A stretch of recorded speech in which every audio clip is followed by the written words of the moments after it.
2024년 컴활1급 필기 상시 기출문제 2과목 백제 11번부터 한번 풀어보도록 하겠습니다. 자, 11번 다음 중 상품 가격이 20만원인 물품의 총 판매액이 1,500만원이 되려면 판매 수량이 몇 개가 되어야 하는가 알아보고 싶을 때 사용하는 기능은, 자, 통합, 부분합, 목표값, 시나리오 4가지 사지선다형이 있는데, 자, 아래 해설 보기를 통해서 간략히 개념들을 좀 참고해 보시고 오른쪽에서 직접 간략히 한번 실습도 해 보도록 하겠습니다. 자, 먼저 특정 값의 변화에 따른 결과 예측을 해 보겠다는 거죠. 예측하는 도구들은 시나리오와 데이터표가 있습니다.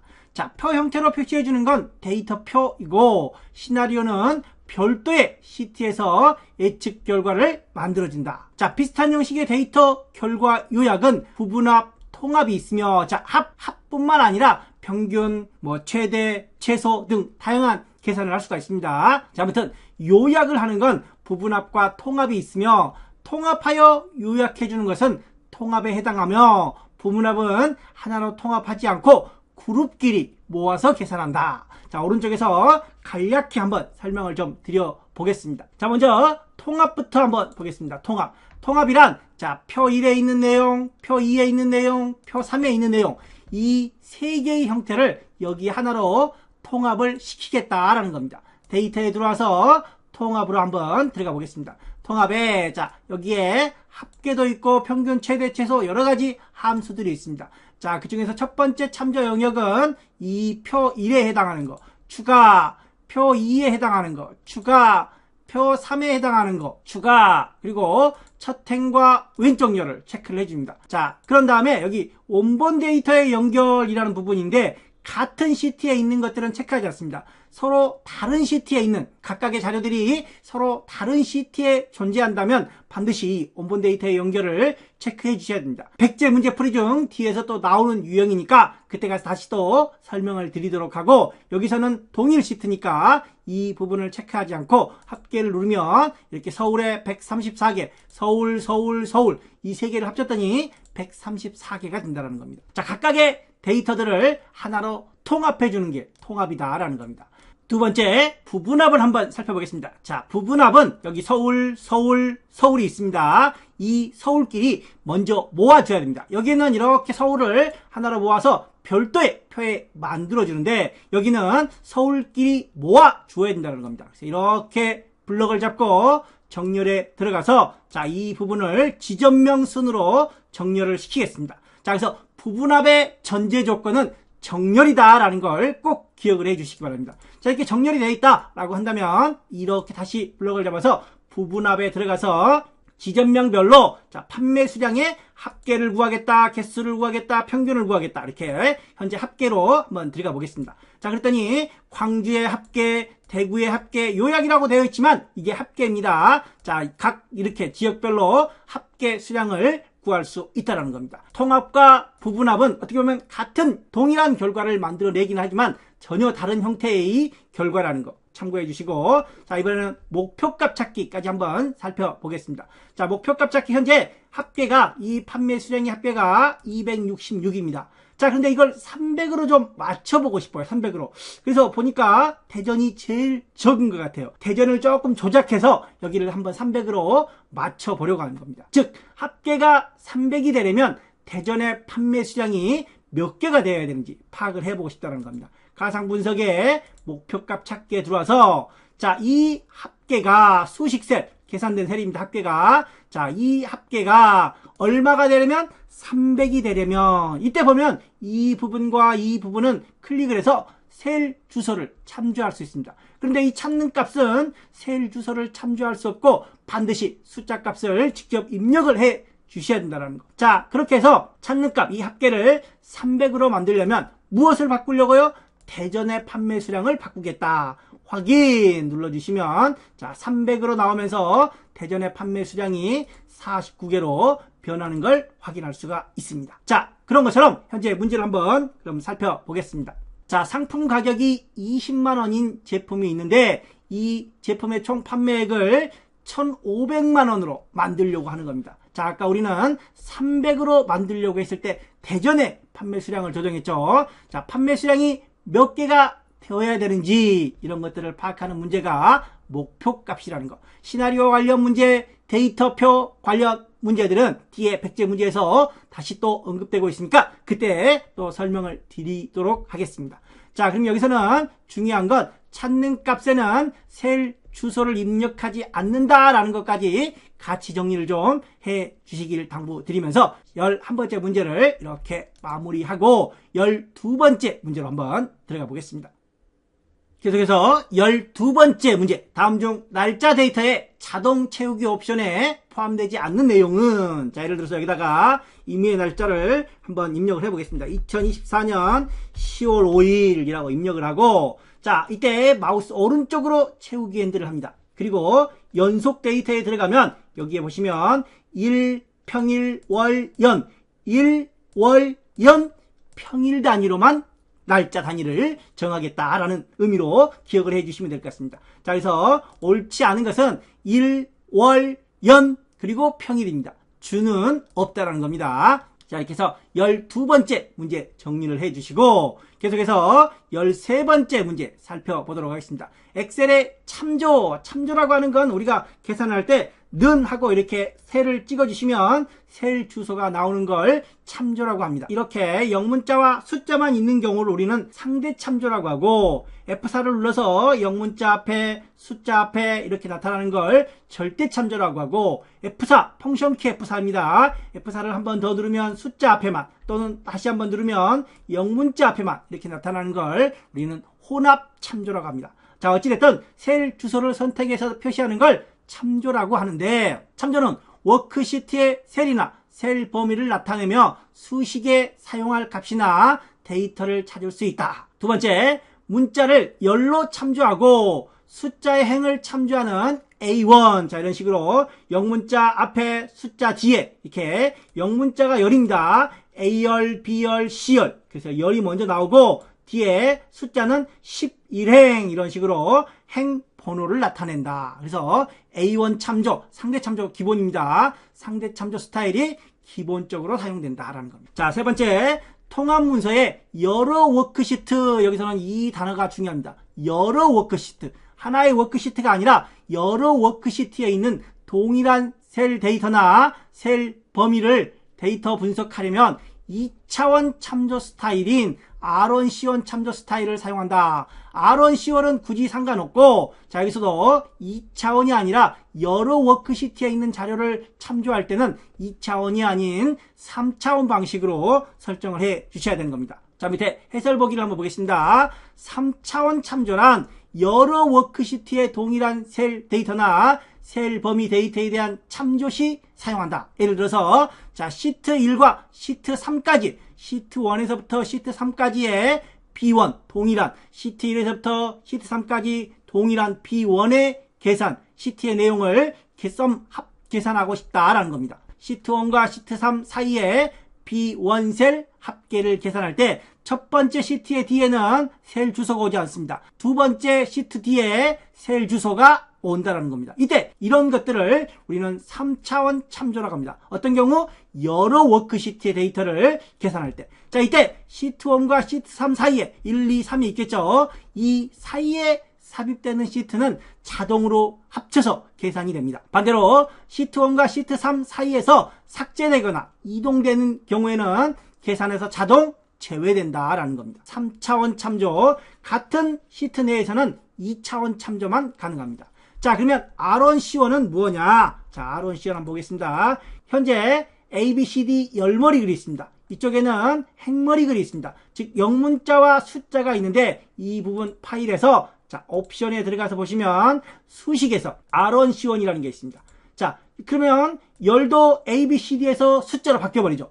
행머리 글은 그대로 숫자로 갑니다. 자, 그래서 R은 행입니다. R1 숫자로 되어 있고, 그 다음에 C 칼럼도 숫자로 되어 있다라는 겁니다. R1 즉 로우는 숫자 형태로 되어 있고, C1 칼럼 열도 숫자 형태로 되어 있다. 원래는 뭐예요? R1에다가 R1에 CA 이런 식으로 열은 영문자 형태인데 R1C1 형태를 적용하면 칼럼도 숫자 형태로 표시가 된다라는 겁니다. 자, 아론 시온 참조 스타일은 워크시트 행과 열 모두에 번호, 숫자가 매겨지는 참조 스타일을 사용할 수도 있다 라는 거 정리해 주시면 될 것 같습니다. 현재의 경우에는 3번 여러 워크시트에 있는 경우에는 3차원 참조 스타일을 적용해야 된다라는 거 정리해 주시면 될 것 같습니다. 계속해서 14번 다음 중 아래의 빈칸 기읍과 니은에 들어갈 내용으로 옳은 것은 기읍과 니은은 엑셀의 연산이나 기타 기능에 상관없이 사용자에게 셀에 입력된 데이터의 추가 정보를 제공하기 위해 사용하는 것이다. 셀의 데이터를 삭제할 때 무엇은 함께 삭제되지 않으며 무엇은 함께 삭제된다라고 되어 있습니다. 자, 여기서 추가 정보는 메모와 윗줄에 관련된 내용인데 메모와 윗줄을 비교 한번 정리해 보도록 하겠습니다.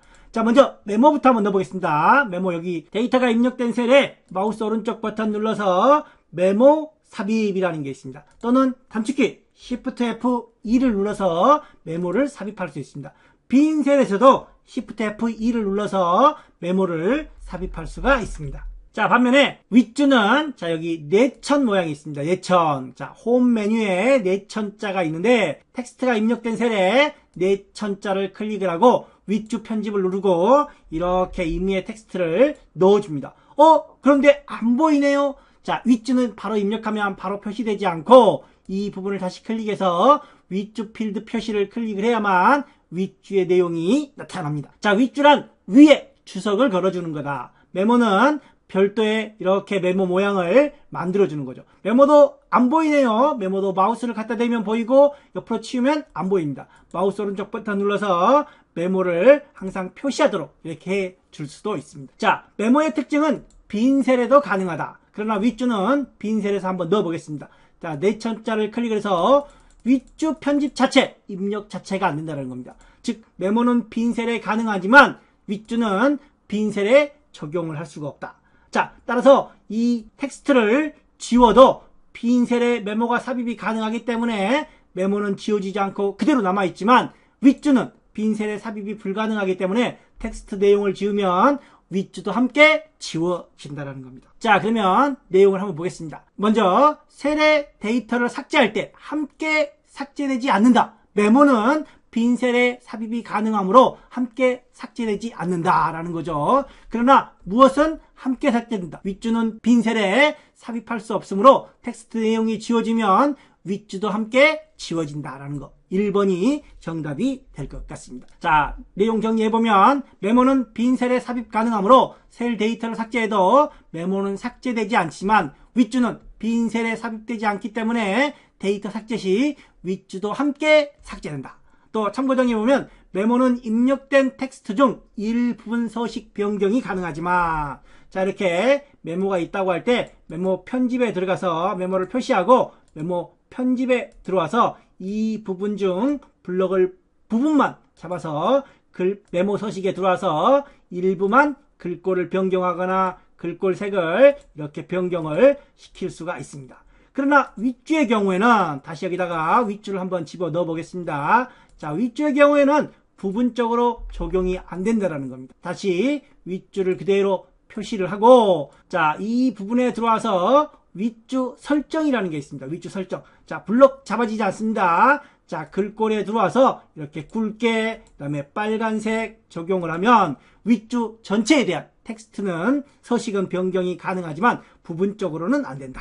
자, 윗줄은 일부분 서식 변경이 불가능하다. 전체 서식은 변경 가능하다라는 거. 따라서 현재는 1번이 정답이 될 것 같습니다. 자, 계속해서 15번째 문제. 자, 다음 중 다양한 상황과 변수에 따른 여러 가지 결과값의 변화를 가상의 상황을 통해 예측. 우리가 앞서 11번 문제에서 예측의 경우에는 시나리오와 데이터표 두 가지가 있다라고 했었습니다. 데이터표는 표 형태로 만들어지며 시나리오는 별도의 시트의 결과 예측을 만들어낼 수 있습니다. 가상의 시나리오라고 하죠. 가상의 시나리오.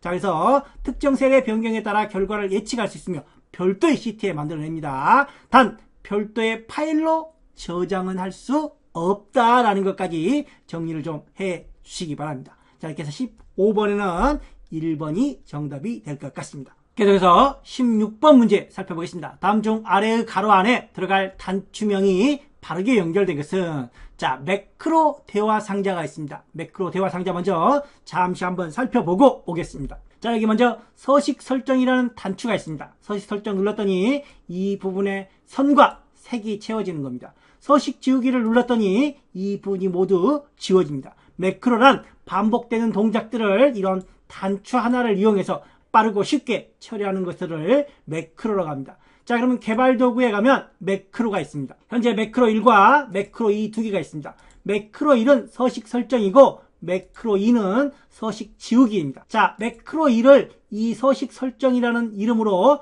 바꾸고 싶어요. 자, 편집에 들어가서 바꿔보겠습니다. 현재 매크로 1이라고 나와 있습니다. 이 부분을 서식 설정으로 이름을 바꿨습니다. 자, 그러면 여기에 있는 내용을, 자, 여기 매크로에 들어가서 보면은 서식 설정으로 변경된 걸 확인했습니다. 여기는 서식 지우기로 이름을 변경을 해 보겠습니다. 서식 지우기로 들어가 보겠습니다. 자, 그리고 다시 들어가서 다시 매크로에 들어가 보면 이름이 변경된 걸 확인할 수가 있습니다. 자, 그런데 얘는 아까 매크로 1, 매크로 2였습니다. 그래서 다시 눌러오면 오류가 발생합니다. 매크로 1, 매크로 2는 사라져버렸기 때문에 다시 마우스 오른쪽 버튼 눌러서 매크로 지정에 들어가서 서식 설정으로 연결해주고 이 부분도 다시 오른쪽 눌러서 매크로 지정해서 서식 지우기로 변경을 하겠습니다. 자, 그러면 다시 이렇게 나옵니다. 자, 다시 매크로에 들어가서 즉 편집의 경우에는 이름을 변경할 수 있습니다. 또 여기서 우리가 이 부분 A1부터 D1까지죠. A1부터 D1까지를 설정하거나 지우는 내용인데, 자, 매크로에 들어가서 다시 편집에 들어가서 이 A1, D1이라고 되어 있는 이 부분을 A4, D4로 바꿔보겠습니다. A4, D4로. 자, 그리고 다시 두 번째 지우기 부분도 편집에 들어가서 A4, D4로 내용을 변경을 해 보겠습니다. 자, 그럼 아까 A1, D1이었는데 이제 A4, D4로 바꿨으니까 내용이 바뀌는지 이렇게 적용이 되는 걸 확인할 수가 있습니다. 즉, 편집이란 내용이나 이름을 바꿀 때 사용한다라는 거. 자, 그럼 옵션은 뭐냐? 옵션은 바로가기 단축키가 있는데 현재 컨트롤 J입니다. 바로가기 키를 변경하거나 설명 내용을 변경을 할 때 옵션을 사용한다. 자, 그럼 이렇게 한번 암기를 해보겠습니다. 옵션은 뭐 하는 것이다? 자, 바로가기 키를 변경하는 것이다. 바로가기 키라든가 설명을 변경하는 것이다. 그래서 오빠. 자, 그 다음에 편집은 뭐 하는 것이에요? 편집은 내용이나 이름을 변경하는 것이다. 라고 정리를 했습니다. 그래서 오빠는 내 편이다. 오빠는 내 편이에요. 자, 이렇게 기억을 해 주시면 좋을 것 같습니다. 자, 그래서 옵션과 편집에 관련된 내용들. 자, 바로가기 키나 설명을 변경할 수 있는 것은 옵션이고, 자, 이름이라든가 명령 코드는 내용입니다. 내용을 변경하는 건 편집이다. 오빠는 내 편이다. 남편은 남의 편이죠. 자, 이런 것처럼 오빠 내 편 기억을 해 주시기 바랍니다. 자, 17번 문제 한번 들어가 보겠습니다. 17번 3275860이고 셀 서식에서 다음과 같은 형식이 적용이 되었다라고 되어 있습니다. 자, 그럼 먼저 여기 세 자리마다 쉼표가 있는 거 있습니다. 세 자리마다 쉼표. 세 자리마다 쉼표는 뒤에서부터 3개 쉼표, 또 뒤에서 3개 쉼표. 그래서 3,275,860을 만들어주는 겁니다. 이 쉼표는. 그런데 맨 뒤에 쉼표가 중요한 겁니다. 맨 뒤에 쉼표가 없다면 이게 답이겠죠. 그런데 맨 뒤에 쉼표가 하나 있으면 이 세 자리를 날립니다. 세 자리 860을 날리면서 8에서 반올림 되죠. 8에서 반올림 되니까 3276이 됩니다. 자, 그리고 앞에 세 자리마다 쉼표가 있었으니까 3276 이렇게 적용이 되어야 될 것 같습니다. 자, 만약에 이 부분에 쉼표가 없다 그러면 답은 3번이 되어야 되겠죠. 자, 아울러 쉼표가 2개 있는 경우, 맨 뒤에 쉼표가 2개 있는 경우, 쉼표 하나마다 세 자리씩을 날립니다. 세 자리 날리고, 또 여기서도 세 자리 날리고, 그럼 뭐예요? 3만 남죠. 2에서는 반올림이 안 됩니다. 그래서 이 경우에는 3만 남는 겁니다. 세 자리마다 쉼표니까 쉼표가 들어가지도 않겠죠. 3 혼자 있을 때는. 자, 아래서 내용을 좀 정리를 해보면, 자, 샵, 샵샵 0인 경우에는 이렇게 들어옵니다. 샵, 샵샵샵의 경우에도 동일하게 들어옵니다. 자, 0이나 샵의 차이가 있지만 결과는 동일합니다. 자, 여기는 쉼표 한 자리 있기 때문에 세 자리 뒤에 100단위만 날려서 3276으로 만들었습니다. 물론 쉼표가 없다면 여기에도 쉼표가 없어져야 된다는 거. 자, 그 다음에 쉼표가 2개 있는 경우에는 100단위까지 10만 단위까지 날렸기 때문에 3만 남습니다. 뒤에 2에서는 아까 8에서는 뒤에 반올림이 적용이 되지만 2에서는 반올림이 적용되지 않기 때문에 반올림이 적용됐다면 4가 되겠죠. 그런데 반올림이 적용되지 않기 때문에 3으로 끝난다라는 거. 자, 그런데 만약에 이 결과가 0이었다라고 생각을 해볼게요. 0이었다. 자, 그런데 그러면 여기 샵, 샵샵 0 마지막에 0을 표시하라는 의미이기 때문에 0을 그대로 표시합니다. 여기도 만약에 결과가 0이었다라고 하면 이 뒤에 맨 뒤에 샵, 이 샵은 필요 없는 0은 표시하지 말아라. 그렇기 때문에 0이었을 때 이 샵에 의해서 여기는 아무것도 표시가 되지 않는다는 겁니다.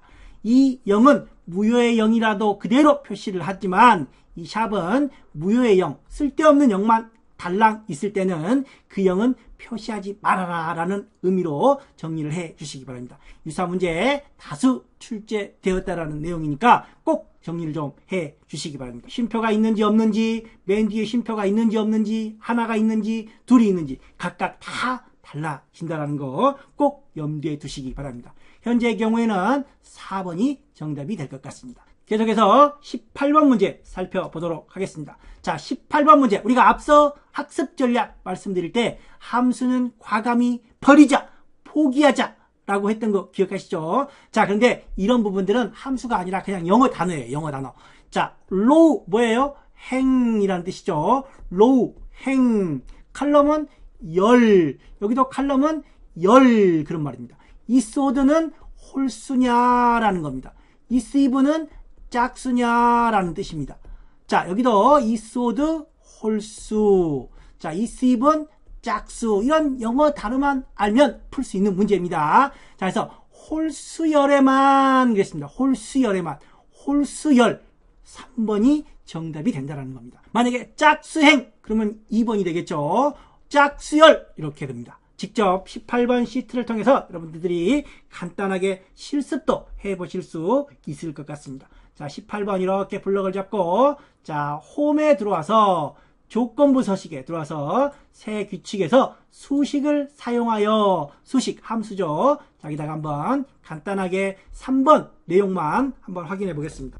is, odd, 홀수냐 뭐가 칼럼 이렇게 열을 해주고 맨 뒤에 가로 열고 닫고 자 칼럼, 로우 이런 함수들은 인수가 생략되는 함수이기 때문에 가로 안에 아무것도 안 넣어도 된다는 겁니다. 자, 서식에 들어가서 채우기에 들어와서 자 노란색으로 한번 채워 보겠습니다. 자, 확인 눌렀더니 첫 번째 열, 세 번째 열, 다섯 번째 열에만 조건부 서식이 설정되는 걸 확인할 수가 있습니다. 그래서 이런 부분들은 어렵게 생각하지 말고 영어 단어만 알고 있으면 충분히 문제를 풀 수 있다는 거 참고해 주시고 이렇게 해서 18번 문제를 마무리하도록 하겠습니다. 계속해서 19번 문제 살펴보겠습니다. 19번 문제는 함수 문제입니다. 과감히 기브업 할까요? 자, 여러분들은 건너뛰셔도 되고 저는 잠시 간략히 좀 설명을 드리도록 하겠습니다. 주어진 함수는 Vlookup, Hlookup,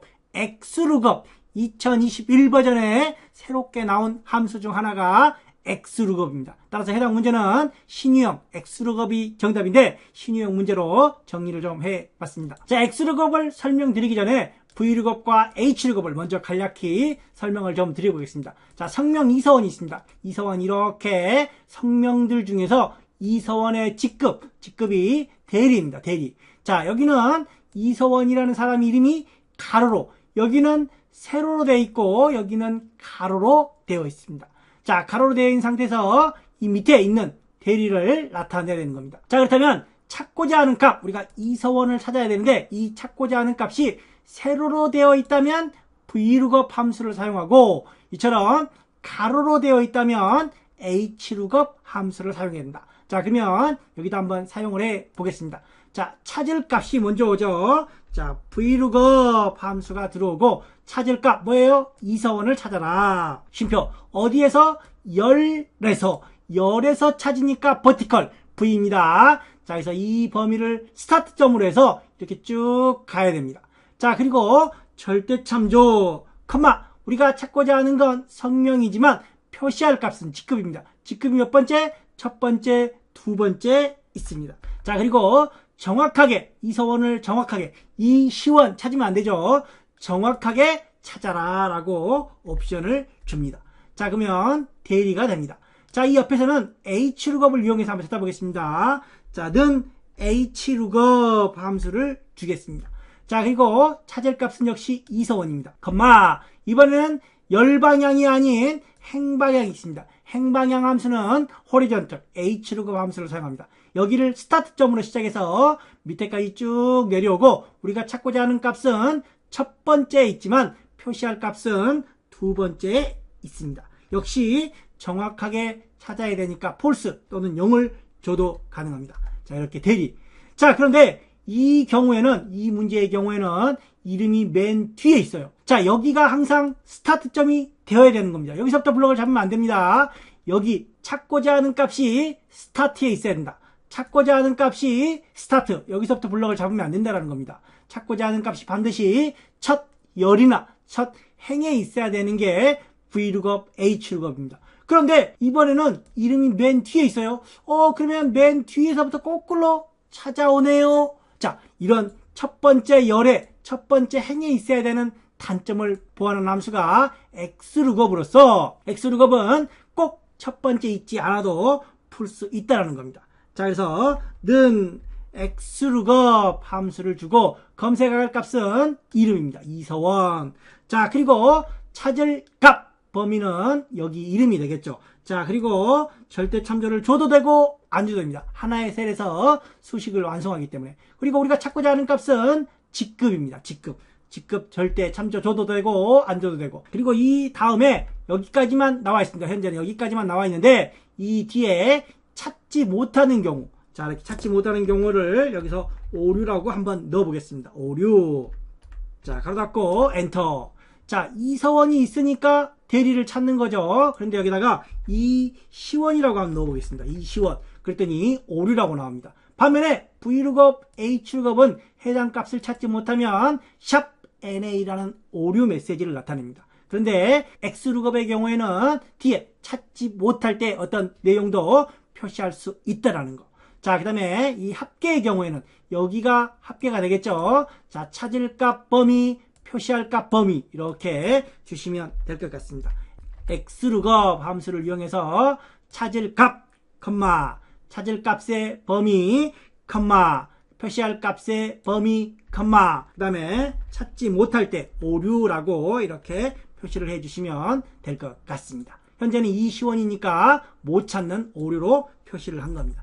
이서원으로 하면 다시 155를 표시하게 된다는 겁니다. 자, 현재의 경우는 그래서 정답이 4번이 될 것 같습니다. 신유형으로 분리되어 있으니까 정리해 주시고 또는 과감히 기부업 하셔도 괜찮을 것 같습니다. 자, 20번 문제. 문서를 인쇄했을 때 위쪽에 1페이지라고 나와 있습니다. 자, 페이지 레이아웃에 페이지 설정에 들어가서 보시면 머리글 바닥글, 우리가 앞서 문제 중에서 머리글 바닥글 시트 탭에 있지 않고 머리글 바닥글에 있다. 자, 위쪽이니까 머리글로 들어가야 되겠죠.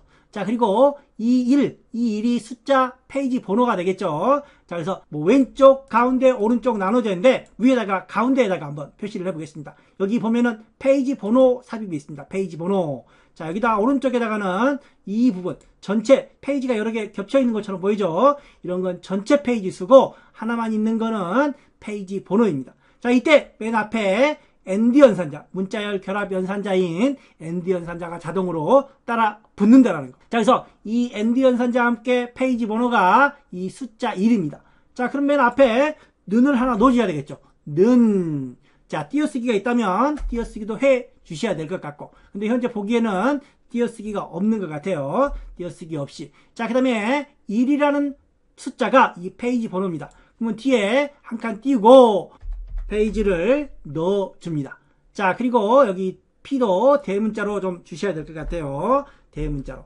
자, 그리고 뒤에 다시 빼기. 자, 일반적으로 이런 문자가 올 때는 AND 연산자와 함께 뒤에는 이 문자열은 쌍따옴표로, 여기도 이렇게 쌍따옴표로 줘야 하는데, 이 머리글 바닥글에서만큼은 AND 연산자가 자동으로 들어옵니다. 이렇게. 그렇기 때문에 AND 연산자를 직접 넣지 않고 삽입되는 문자열도 쌍따옴표를 적용하지 않는다라는 점. 대신 띄어쓰기는 넣어주시고, 자, 이렇게 해서 마무리를 해주시면 페이지 번호, 자, 이 AND 연산자가 바로 붙어 있습니다. AND 연산자가 바로 붙어 있고, 앞에 빼기, 뒤에 페이지 빼기, 쌍따옴표, AND 연산자 들어가지 않는다라는 점 꼭 염두에 두시길 당부드리면서, 자, 이렇게 확인을 해 보겠습니다. 자, 그랬더니 이 윗부분에, 자, 들어가서 보면은 이 윗부분에 이렇게 1페이지라고 표시되는 걸 확인할 수가 있습니다.